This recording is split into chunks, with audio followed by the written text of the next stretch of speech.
Hey guys, welcome to the channel. Today we have this 2021 Ford Edge SEL. And this one does have the new SEL Convenience Package. This one is finished in Star White Metallic, which is an upgrade option. It is a really nice paint color. You can see it sparkle in the sun right there. I do really like this paint color. But we're gonna check to see what's different for 2021. I've been kind of looking at it and seeing what I notice. They did a few changes, I think, kind of for the worse, but they do have some nicer changes too. So let's go ahead and start up in the front here. You do get LED headlights, just standard bolster turn signal, and then you have LED accent lighting. And this one does have the LED projector fog lights. Come along to the side here, you can see it has this new wheel design. I like how it's kind of like a sparkly silver. That does look nice, but I don't know how I feel about that. The wheel design seems okay, I guess. Let me know what you guys think of it. They are 245/50 R18s, so they are 18-inch wheels. Get a little side profile here. And this is one of the changes I was saying that they did for the worse. I believe 2020 SELs had a turn signal on the mirror, so it looks like this one does not have a turn signal on the mirror. So that's kind of unfortunate. You do get blind spot monitoring. You have the smart key access. You just pull here to unlock and then hold here to lock. And I like that the Edge, I'm actually wrong. I was just about to say that there's no smart key access on the back doors. My dad's 2015 Edge has smart key access on all 4 doors. So, well, there's another change that they did for the worse. Looking over here, you do get the Ford keyless entry pad right there, so that's nice. But you still get all LEDs in the back, which is nice. All LEDs for the brake lights. It does still have standard bulbs for the license plate lights, but they moved the Edge badge to over here. So I actually think that looks pretty nice, having the Edge badge in the middle like that. Then has SEL over there, and then if it was all-wheel drive, it would say AWD on this side. Change I think they did for the worst was making no exhaust tips. So instead of having the 2 exhaust tips coming out the back like 2020 models, they just have it stuck underneath here. And when you're kind of far behind it, it does look kind of silly having the 2 pipes sticking down like that. That just looks weird in my opinion. But coming over here to this side, give you guys one last little side profile here before we go ahead and hop inside. This one does not have a sunroof. Actually, before we hop inside, I want to show you guys underneath the hood. No hood liner, so you can't see all the wiring for the washer fluid and stuff. I don't know when they stopped putting engine covers on the 2-liter, but the 2-liter does not have an engine cover anymore. But it still makes a good 250 horsepower and 275 pound-feet of torque. You get hydraulic hood struts, which is nice. By the way, MPG numbers are 21 city, 29 highway, and 24 combined. And this one is front-wheel drive. All right, we're gonna go ahead and hop inside here, see what they did for changes on the inside. See right up here, you still get the nice soft touch material. Soft touch right here, kind of soft. And then this black trim, this black plastic trim looks kind of ugly in my opinion. The previous years did have the gloss black right here, which I'll admit was kind of hard to keep clean, but at least it looked nicer than this. But I mean, at least this one will, I guess, always look like this. It won't ever look necessarily dirty and nasty like the gloss black would. But there's your door panel, all the same. You do get power seats on this one. They are a 10-way power driver seat. That's what your seats look like. Sorry, I'm kind of blocking the sun here. This one does have the Dune Active X. If you guys don't know what Active X means, it's just vinyl. That's what that means. Which feels nice. They're soft and everything, so it doesn't matter. That's not leather, in my opinion. Look over here. You do have a traction control button. That's what they did on the refresh Edges. They all have the traction control button over here. And then there's just your lighting controls. No power steering column. Let's go ahead and hop inside here. All right, let's go ahead and start it up. There's another huge change, was that huge screen, which I'll be honest, at first I thought it was really, really ugly and it looked like a tacked on iPad, which when you look at it from this angle, it kind of looks like that. But when you're in the car like this and you look at it, it's actually pretty nice. So I do kind of like that they did that. It is a lot nicer than the previous Sync 3.4 8-inch screen. But looking at the gauge cluster here, this is all the same, but instead of changing colors based on what mode you're in, it's always blue, and then it also shows your fuel range down there. So I do like that they included that instead of having to scroll through the menus on this side to go to that screen to see it.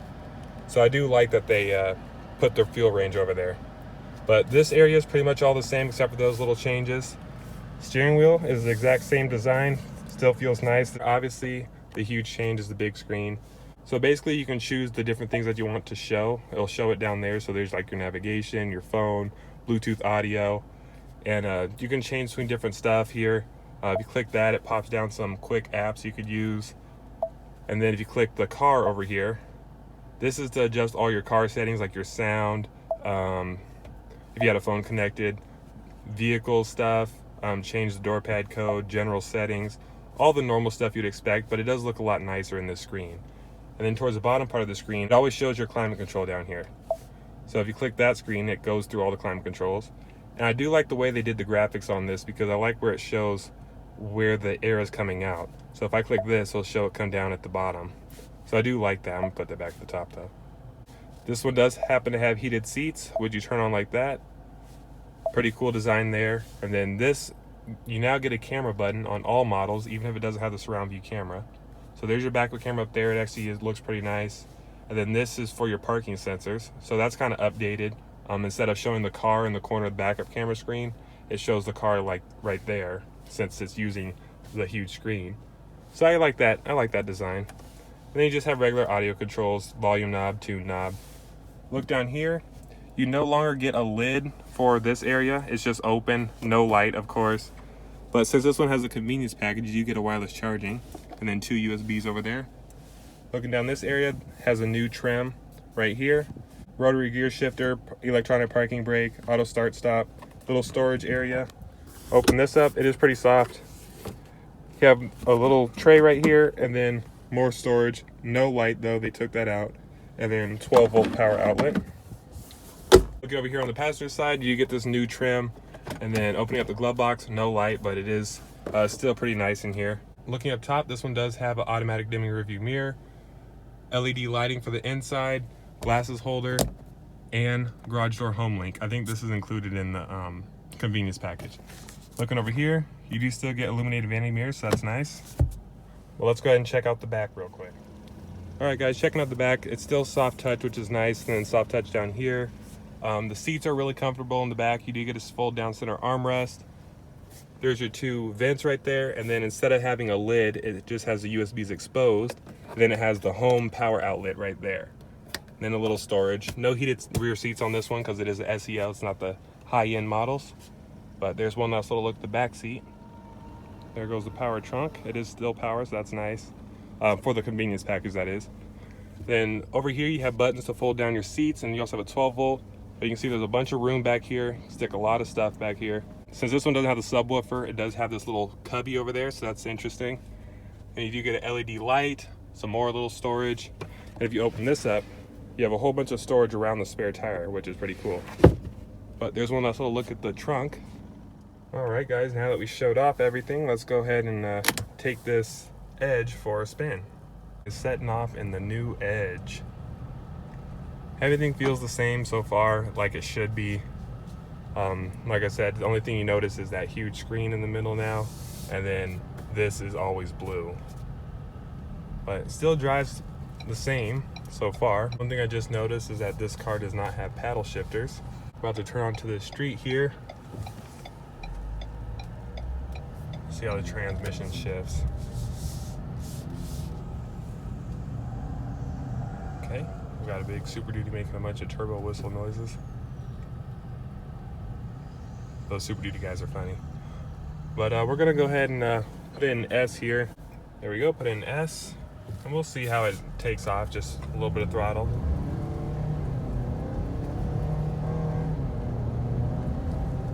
It's actually pretty quick. Definitely not bad, it's definitely adequate enough. Especially in sport mode, gives you good throttle response. Yeah, pretty good. I'll go ahead and put it back in drive here. See how it handles this corner. We're gonna see how it goes over this bump over here. Steering still feels the same. Seems like it's about the same ratio as it was before. And over this bump. Yeah, the Edge has a pretty good ride in the standard trims. The ST is a little bit of a harsher ride. Because it's supposed to be for sport tune, for better handling, stuff like that. But we're about to dip onto it when we get onto the street here in normal mode. Or I should say just normal drive, and see how it performs.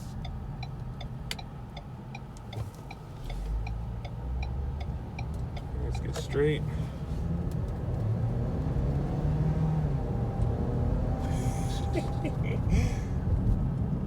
Yeah, it gives you quite a bit of throttle when you don't have to dip in it that much. So it makes it really easy to zoom around town in. Let's go ahead and dip on it one more time here. And this car's brand new, literally 3.9 miles. So that's why I'm not going full throttle with it. I'm just trying to be easy with it, but still test it out a little bit for you guys. Yeah, the edges handle really good. You might be surprised. These SUVs handle really nicely. All right, on this last one, we're just gonna accelerate normally to see how the transmission shifts under normal circumstances.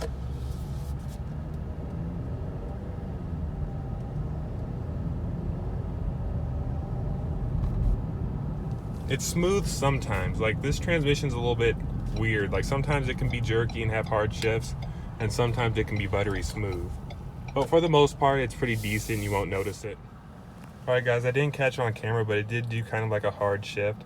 So if you guys are interested in buying a car like this, make sure you test it out first. Just make sure the transmission's smooth and everything is how you like it. But anyway, I hope you guys enjoyed my little video showing the new changes. Let me know what you guys think of the big screen and the few little things that I mentioned with like the turn signal and different color there and stuff. Like and subscribe. Follow me on Instagram if you'd like, and I'll see you guys in the next one.